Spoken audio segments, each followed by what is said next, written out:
Well, since the start of the pandemic, trading cards have made a comeback. Everything from baseball cards to Pokemon cards. They've all surged in popularity and price. So much so, they've become the target of thefts, according to local businesses. Some shops in the GTA say they're adding more security in response to an uptick in incidents. John Amendola is the CEO and founder of Mintink Trading Card Shop and joins me now. Hello, John. Farrah, how are you? I'm doing well. You and I spoke back in October about the rise in Yeah. popularity of baseball cards. But that's not all. Tell me how much trading cards in general have made a comeback in recent years.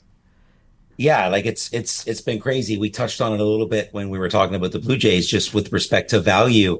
And what's really happened is it's become an asset class, so to speak. There's a serious amount of liquidity now in the space, just like art, classic cars, watches, wine, like all these things people collect. At a certain level, they become, so to speak, an asset class. Like I think I mentioned to you last time I was on, Kevin O'Leary has started a fund and he's invested millions and millions of dollars with some big collectors into some of these grail cards. And you're into one of the cards they bought was $10 million US. Wow. Kobe Bryant, one of one. So One of the things that surprised me to hear was the surge in popularity of Pokemon cards. My kid's too young for oh. this, but how valuable have these cards become? So it's, first of all, it's crazy. Pokemon is absolutely insane globally. What I first try to explain to people, because it's remiss here, especially in North America, Pokemon is the biggest IP of all time. They're at 120 billion in lifetime sales, bigger than Disney, Star Wars, Marvel combined. So first and foremost, it's the biggest IP ever. So it's kind of crazy. So right there, it brings huge popularity. It's also a game first. So millions and millions and millions of people, played this game over the last 30 years. Of course, it's TV and all that. So the card market has been there for a long time, and it in the last 5, 6, 7 years has really exploded. But last couple of years, like, you guys have reported, CBC's reported on how Pokemon is outpacing the S&P, gold, Bitcoin. It's So crazy. again, it's asset class, it's supply and demand. If there's a thousand of something and a thousand, and as soon as 1,001 people want it, the It, market goes up. and so the value of all these cards, in particular, Pokemon cards, have been surging. And that has, it sounds like, been translating into an increase in thefts by some stores, yours included. You've been Yeah. targeted a number of times in recent years. What have you had to do in response? So it's been crazy. We have a few stores throughout the GTA, and there's been over the course of the last 5, 6 years, there's been a few waves. It's like any kind of crime. I think that's why they call it a crime wave. So there's been a few instances where it was mail fraud for a while, and then it was break and enters. There was a few armed robberies. Luckily, Wow. Peel and York police ended that pretty quickly. But yeah, so we've had to move some locations, and more importantly, like, we're building our stores now like banks. One of your colleagues was in here, and we were talking about it, and it's unfortunate, but it's a necessity now.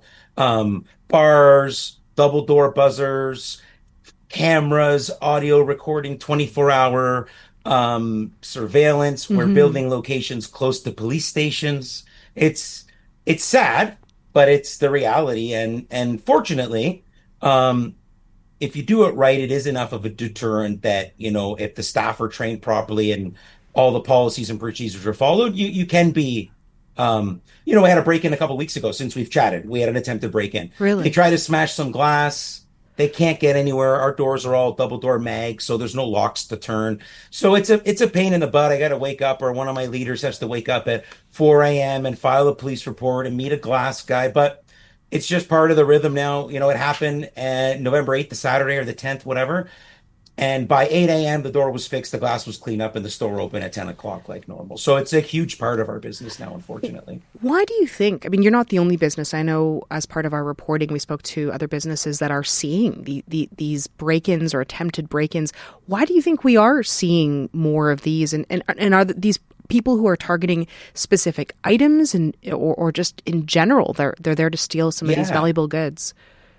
It's like it's the liquidity. So there's really 4 categories, I feel, that are targeted the most, and it's, It's the jewelry stores. I mean, you see that all the time. And Sure, yeah. people aren't buying, they're not breaking in a jewelry store to sell a bracelet. They're melting it down. Gold is 4,000 an ounce. Cell phones is another big one. Like a brand new iPhone's $2,000. Obviously trading cards, that's huge. It's about liquidity. So criminals just look at what is the ROI on what I'm taking, and all of a sudden collectibles is in the same category as jewelry. And if you ask my insurance company, that's unfortunately it is what it is now. But and the other one is pharmacies, because again, Sure, yeah. there's a market for drugs, right? So it's I don't want to. It's like art again. I think the issue is it's where a lot of this stuff can be traded, Mm. and when you expose um, real markets to the wrong people, that's where sort of crime can happen. So, and most of the time, it's kids working for somebody like smash and grab. They're coming in, they're 16, 17, 18. They have no clue what they're even doing. Like you can tell too, like when they try to break in here, you could tell from watching footage, like any police officers will tell you criminals aren't smart. And you can see all the little things, the mistakes they make, and this and that. So if you're smart, you're good. And I'll tell you, I thought the consumers would have a problem. Oh, we have to buzz to get in. I think they appreciate it so much more knowing it's a safe environment for them to come hang out in. These extra security features. Now, you yourself, you've added extra security features to your stores. Other stores have done that as well. But what's interesting to hear is this other form of protection in the community itself. Tell me how the sort of tight-knit nature of this trading card community is also helping to catch some of the people who are responsible for these thefts. It's so true, and you hit the nail on the head. Like it really is a community. It's very close to. I mean, it's a hobby. It became this massive global enterprise. All of a sudden, it's a multi-billion-dollar industry. But it really is just a hobby. And if you have a hobby, if you're a quilter or a bird watcher, the way the word travels. The other thing is a lot of this stuff. Again, criminals aren't smart. A lot of what they're stealing is serial numbered. The cards are serial numbered. The encapsulations are serial numbered. The manufacturers are putting barcodes on boxes that are direct to store. We're pre-ordering stuff. They know what, if I need 10 boxes, those 10 boxes will have a barcode on it that is assigned to my specific store. So they all get caught. It's such an inconvenience. The emotional Sure. drama, like people, you see comments and the people online, oh, insurance fraud, this and that. Like the last one, I ate all of it. We've had so much bad luck. If I use my insurance again, I can't even have insurance, and I need insurance to operate. So that's in a day like today where you can't even blink without everybody watching. It hurts even more when you realize as an entrepreneur and as a business owner, like I have 30 people that have to get paid every 2 weeks. I need to make sure the glass is fixed and the customers can come back in at 10 a.m., right? Yeah, so, it's troubling to hear of this trend, but it is sort of encouraging to hear how much the community is sort of stepping up and, as you said, with some of these serial cards on numbers and supporting each other and helping track down some of these folks. John, we appreciate you joining us on the show and sharing some of what you've been seeing and some of your insights.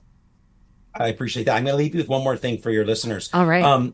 There's also, if you're buying and selling a marketplace, every police station has an area where you can go meet. Yes, good advice. Don't let people come to your house. Don't meet them in random plazas, because that's happening now too. Facebook Marketplace meetups are turning into robberies. So find a safe place, go inside a McDonald's, hit a police station. But yeah, and community is so strong. So just keep your head up and keep it going. Yeah, that's what we do. That is some good advice, especially for folks who are now turning to online forums to start selling some of these cards, which you said is happening. So public places, very good advice.